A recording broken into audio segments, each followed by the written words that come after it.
आज बात करेंगे बेटा अपन हाई स्कूल स्टैंडर्ड की।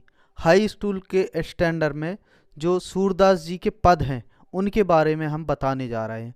वो संदर्भ से व्याख्या कैसे लिखते हैं और कैसे 90 से 95 नंबर आए यूपी बोर्ड में हिंदी में के माध्यम से वो अपन देखते हैं। ठीक है, तो पहले हैं सूरदास जी के पद।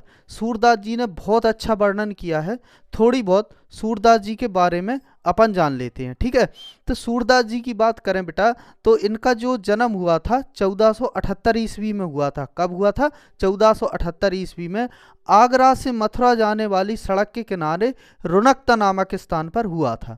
तो सूरदास जी के बारे में और अगर बात की जाएंगे तो ये गौ घाट पर विनय के पद गाया करते थे। इनकी भेंट विट्ठलनाथ से हुए तो उन्होंने श्री कृष्ण की भक्ति का यशोगान करने के लिए कहा गया। तो यशोगान करते हुए सूरदास जी बाद में अंधे हुए, जन्मांध हुए, इसके बारे में काफ़ी मतभेद है विद्वानों में। तो प्रमुख रूप से सूरदास जी ने जो वर्णन किया कृष्ण जी के भक्ति का वो आज तक कोई कभी कर नहीं पाया।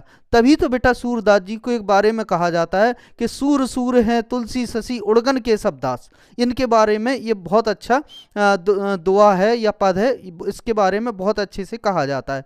और सूरदास जी ने जो वर्णन किया वो आज तक कोई नहीं कर पाया। जैसे ये आपके हाई स्कूल में है बेटा, बात की जाए कि चरण कमल बंदो हर राही, जाकी कृपा पंगु गिर लागे, अंधे को सब कुछ दर्शाई, बहरो सुने गूंग पुन बोले, रंग चढ़े सिर छत्र धराई, सूरदास स्वामी करणामय बार बार बंदो तेहि पाई। बहुत अच्छा वर्णन किया है सूरदास जी ने।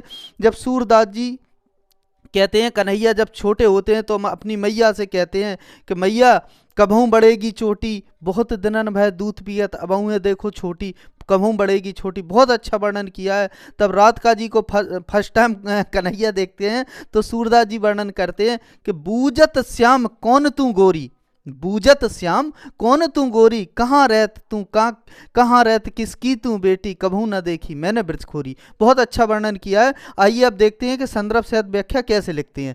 तो चरण कमल बंदो हरि राही, जाकी कृपा पंगु गिर लागे अंधे को सब कुछ दर्शाई, बहरो सुने गूंग पुन बोले, रंग चले सिर छत्र धराई, सूरदास स्वामी करणामय बार बार बंदो तिहि पाई। तो बेटा पहले क्या करना है कि डॉट डॉट करके पहली ये लाइन का यहाँ पे लिखना। इससे पता क्या चले आपको कि ये किसकी व्याख्या हम करने जा रहे हैं। सूरदास जी का पद है उसकी। इसके बाद लास्ट की लाइन में से पाई लिख देना यहाँ पे, जो भी किसी की भी संदर्भ से आप व्याख्या करें। ठीक है, इसके बाद बात की जाए फिर लिखना है आपको संदर्भ।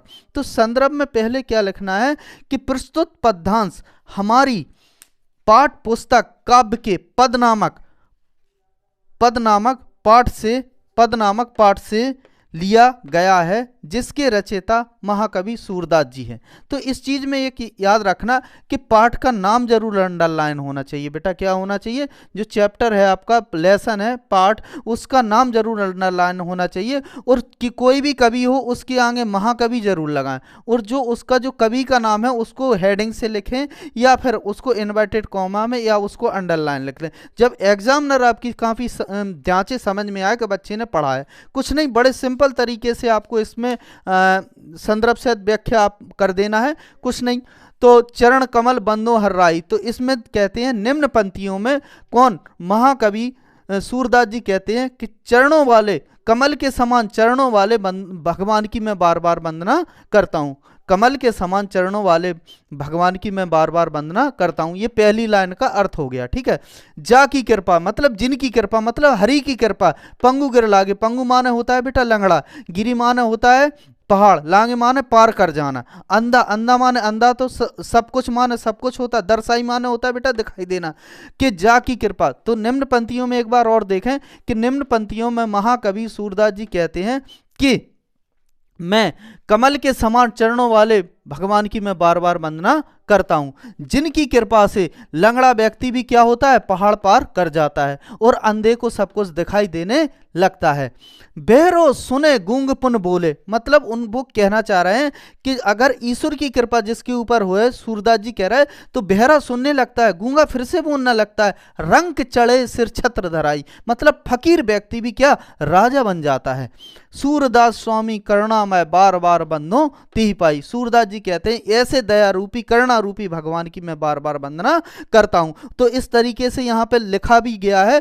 अगर यहाँ पे प्रसंग भी आ जाए तो वो लिख देना कि सूरदास जी ने इसमें भक्ति का भाव या भक्ति की है भगवान श्री कृष्ण की। तो यहाँ पे व्याख्या भी लिख रखी है बेटा हमने, अगर आपको ऐसे समझ में नहीं आए तो इस तरीके से लिख सकते हैं कि निम्न पंक्तियों में महाकवि सूरदास जी कहते हैं कि मैं कमलों के समान चरणों वाले भगवान की बार बार वंदना करता हूं, जिनकी कृपा से लंगड़ा व्यक्ति भी पहाड़ को पार कर जाता है और अंधे को सब कुछ दिखाई देने लगता है, बहरा सुनने लगता है और गूंगा बोलने लगता है। जिसके ऊपर भगवान की कृपा हो जाए तो वो फकीर भी राजा बन जाता है। ठीक है, इसमें लास्ट लाइन का अर्थ बेटा बना नहीं है, तो यहाँ पे सूरदास स्वामी करुणामय बार बार वंदुति पाई, तो इस लाइन का अर्थ है बेटा कि सूरदास जी कहते हैं मैं करुणा रूपी, सूरदास जी कहते हैं कि मैं ऐसे करुणा रूपी दयावान भगवान की बार बार वंदना